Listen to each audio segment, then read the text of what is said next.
All right, and welcome to another edition of Inside the Orange. Stephen Fonte, Paulie Sibilia with you over the course of the next half hour, as we are pleased to be joined by Ian McIntyre today, the head coach of the SU men's soccer team. Coach, it's always great to chat with you. How are you today? Yeah, doing very well. Thank you for having me on.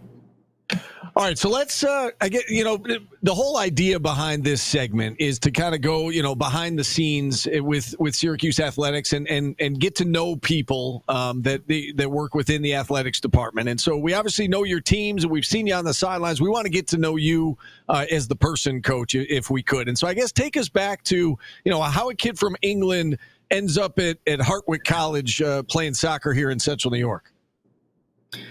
Yeah, a long time ago now. Was fortunate to get recruited by a gentleman by the name of Glenn Meinik, who was the assistant coach at the time, who went on to be coach the U.S. national team and be a coach in Major League Soccer. And first I met him was in Northern England while on trials with the England schoolboy team, and came over. He actually recruited me on the bus ride back to the rail station and convinced me to come and have a look, and ended up in Oneonta, New York, for 4 years. So I also happened to be my England roommate, became my Hartwick roommate, and we came over together. So now I've spent more time in the US than I did for my first 18 years in England.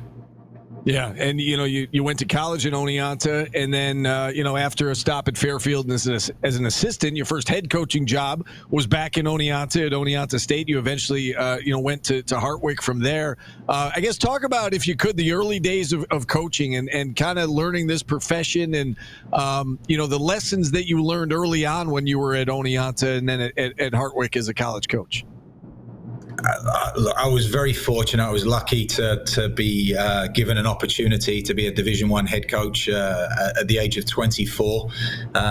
Probably learned more by making mistakes than having success. Had a good group. Had a couple of guys on the team that were older than their head coach, and but it was really kind of thrown in the deep end, and in a very supportive environment. Obviously, went to school in Oneonta, so knew a lot of people, and SUNY Oneonta State provided me that real terrific learning environment, and it was we're there 4 years.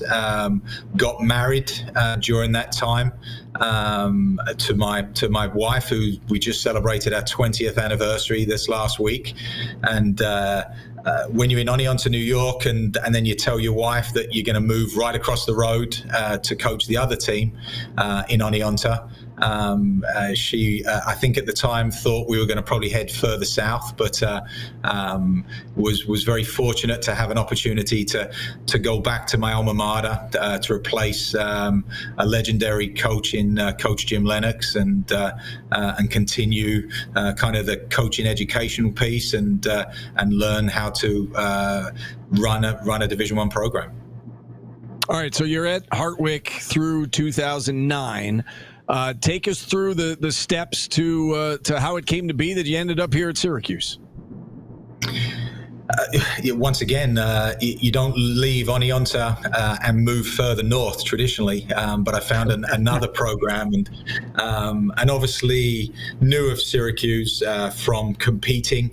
I played against Syracuse during my 4 years as a player. Back then, Syracuse played in the Carrier Dome, so I had a couple of years. And I think one of my scars on my face is thanks to a terrific doctor putting stitches in me during a halftime of one of those games.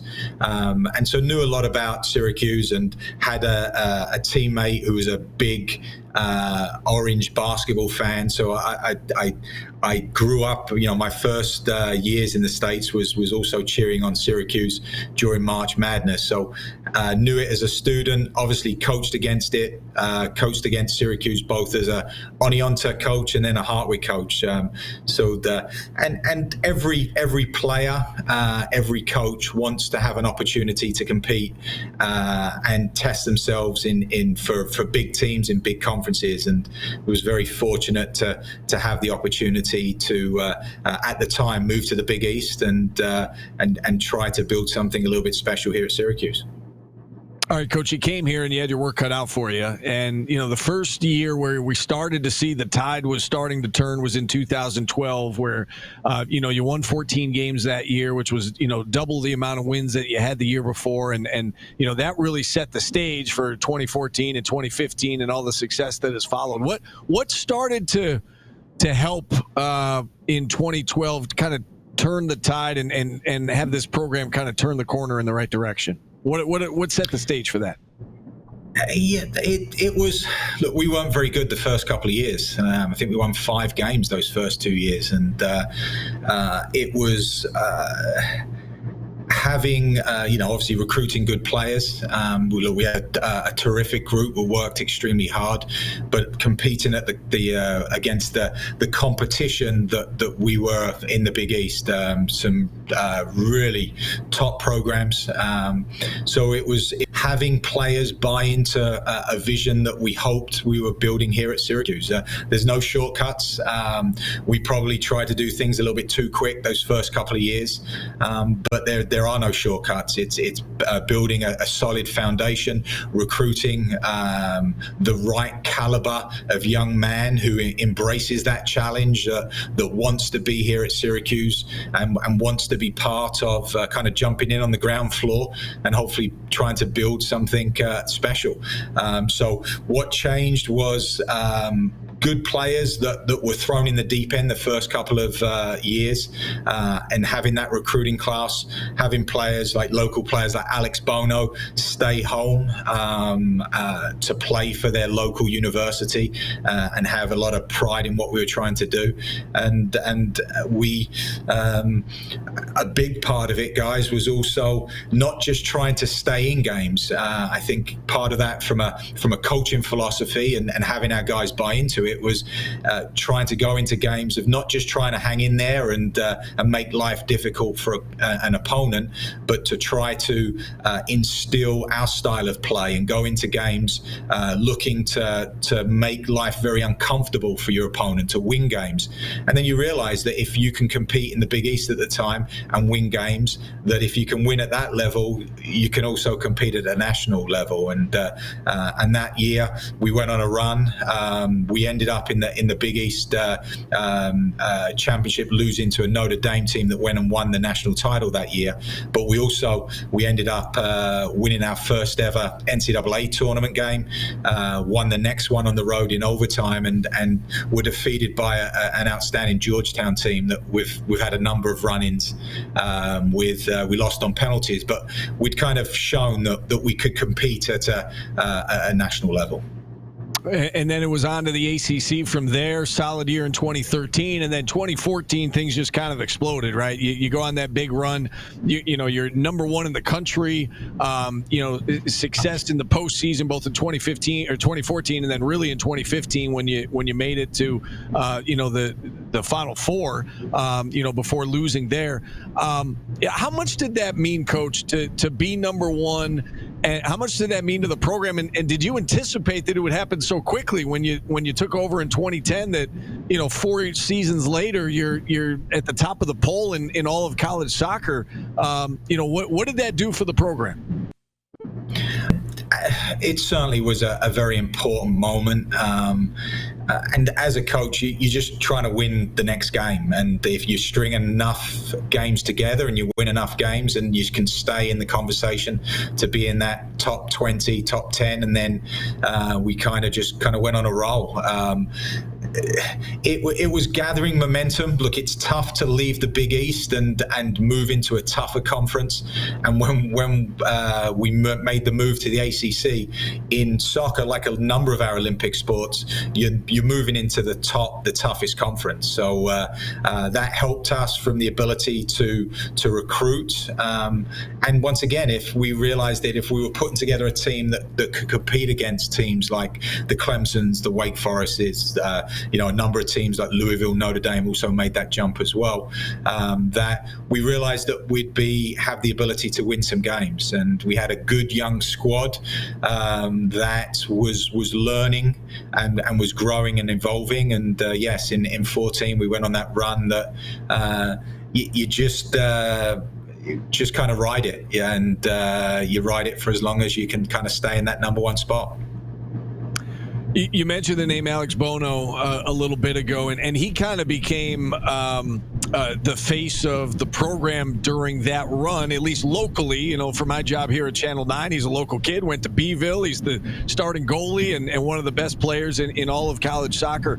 How much did his commitment mean to this program? And you touched on it there a moment ago, Coach, saying that you were able to keep one of the best, the most talented players home to play for his local university. But again, it seemed like he kind of became the face of the franchise, for lack of a better term, there for a few years.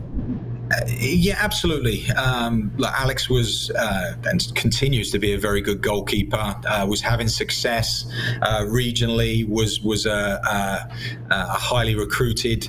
He was a highly recruited goalkeeper that hadn't been part of the national program at that time. So he was still a little bit of the next tier down, a little bit of a sleeper. We knew we had a good one in town.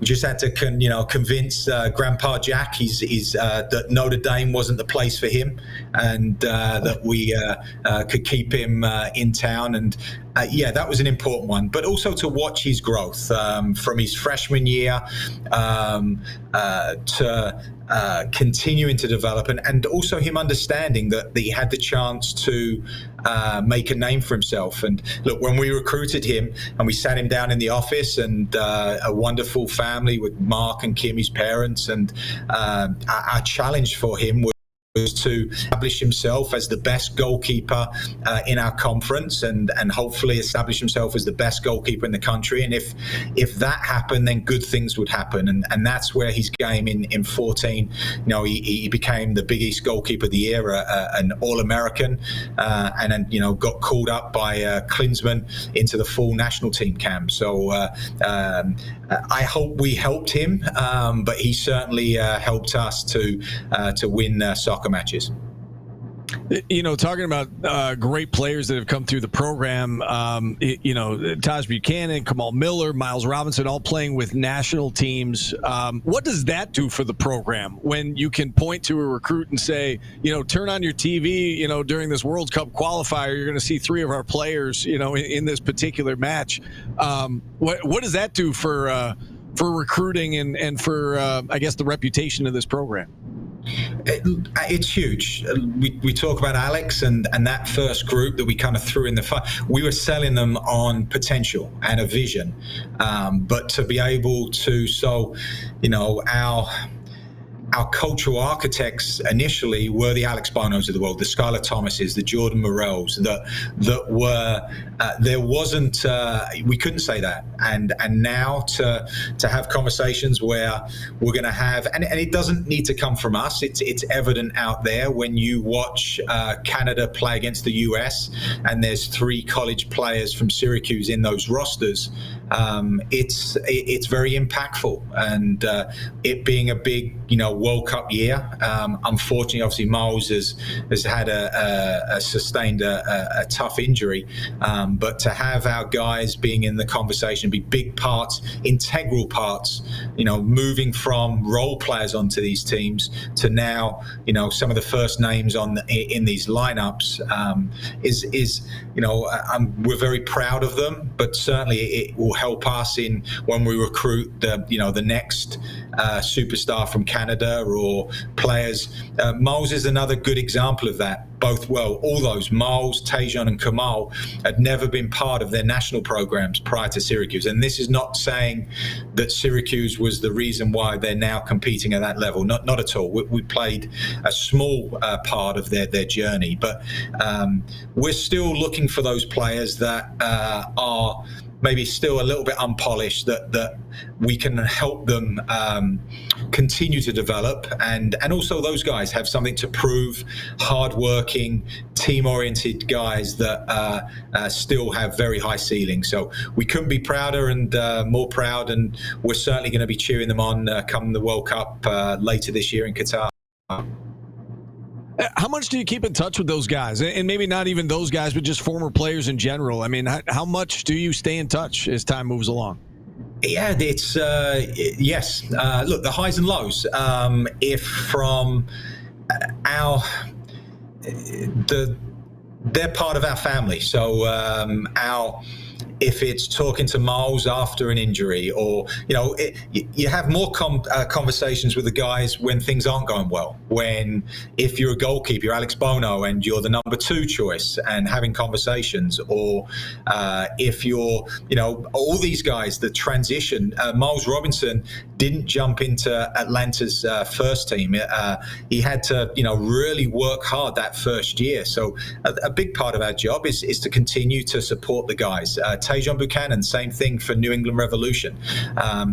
So proud of how he's continued to progress. I don't worry about my guys after they've signed that second professional contract. Then I know that they're okay, and then.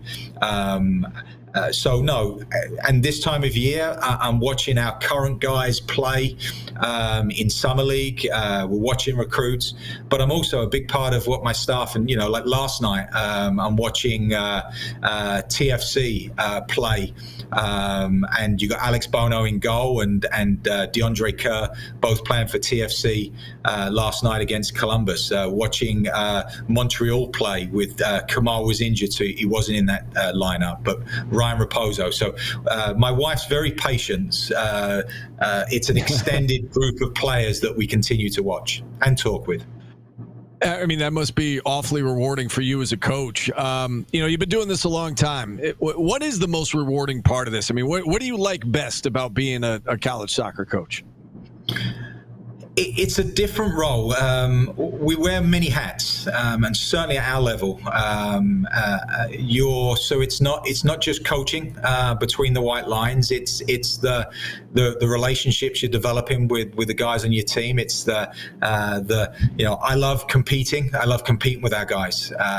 That's a big part of our job, but it's only a part of the job. It's the other the relationships you have with your current players, your former players, the alumni group, and before my time as well. I look forward this fall to celebrating the 40th anniversary of our Big East Championship in 1982, and having those guys back with their families. The 10th year anniversary of our 2012 group, who went on that, won the Big East Championship, won our first ever NCAA tournament game, and had that run to the Sweet 16. There's many areas of the game, and I enjoy that challenge. If it's getting together with our guys for a golf tournament, if it's thankfully now having the ability to get back with our local soccer community and hosting our junior Orange soccer camps. We have a very knowledgeable, supportive Syracuse soccer community, and we're very fortunate to be part of this environment. And so a long-winded answer, and I apologize, but there's not one piece. It's a privilege and an honor to be the Syracuse soccer head coach, and embrace each part of the job. And I would imagine that there's no downtime, right? I mean, everybody needs some downtime to recharge the batteries. But over the summer, I know you got an ID camp coming up in about a week. My son's actually going to be attending that. I know you've got camps, and there's recruiting and getting ready for the season. Are we going to start talking about scholarships now? You're going to be hitting me up for a scholarship right now? Yeah, we can do that off air. How's that? Yeah, we'll do that off air. But yeah, I mean, I know that you've got a lot on your plate. So, when do you kind of recharge the batteries, for lack of a better term, and get ready for, the next season ahead? Or is it just, go 365 a year? No, well, it's hopefully we'll get this time of year is well, traditionally the recruiting piece is we're normally when kids are on break, that's normally when they're playing in tournaments. So we've just got back from Dallas, and Coach Lawler and myself watching games in 108 degrees stifling heat. So if you can play in that, you could probably do okay here in Syracuse. But and then it's this time of year where, for me, downtime for me is also going to watch a professional team practice, to watch, to continue to learn and turn it off a little bit. But also, as you said, to enjoy watching our guys play. But yes, no, it'll be we're celebrating our 20th, so I've got to make sure that. The last fight I booked, we lost it to COVID. So at some stage, my wife and daughter will be collecting, and we're going to have to get out of town for a few days. And congratulations, by the way, on the 20th anniversary. That's a big milestone. You mentioned the pandemic. How challenging was that as a coach to navigate that as you went through it? And that, it kind of took a lot of wind out of everybody's sails, right? In college athletics, not knowing if you're going to have a season, not knowing, the eligibility of certain players, and recruiting must have been very difficult during the pandemic. What was the biggest challenge, I guess, over the course of the last 2 years as a head coach, trying to navigate your guys and this program through that? There's advantages, like what we're doing now. Like, we learned that we can stay in contact with our guys wherever they were. But there were challenges. We have international guys on our team, so when a decision was made to bring us back to compete in the fall, which was a great opportunity for us, was communicating with our guys and trying to train. Like, so we had, and at different places around the world were at different stages of the pandemic. So at times when we were talking to Manel Busquets, who his family lived in a real small apartment in Barcelona, they were on complete lockdown at that time. So he was, we're trying to do Zoom workouts with him in a small space. To the challenge of getting back, and as you guys know, and it was very challenging to compete during a pandemic, and certainly in New York as well. We had some tough restrictions, and we were working extremely hard to keep our student athletes, our staffs and families safe. So it was challenging from that perspective, but it was certainly more challenging for our student athletes. And that first year, was really challenging. In that fall, the ACC was the only conference that competed, and we had a spring season that was stop-start for us. So it was challenging. Certainly the recruiting piece as well was it was a tough for potential student athletes that were trying to find the right homes to be able to make decisions without visiting and getting on campuses. And the strength, I find the strength of our Syracuse program is the strength of our locker room.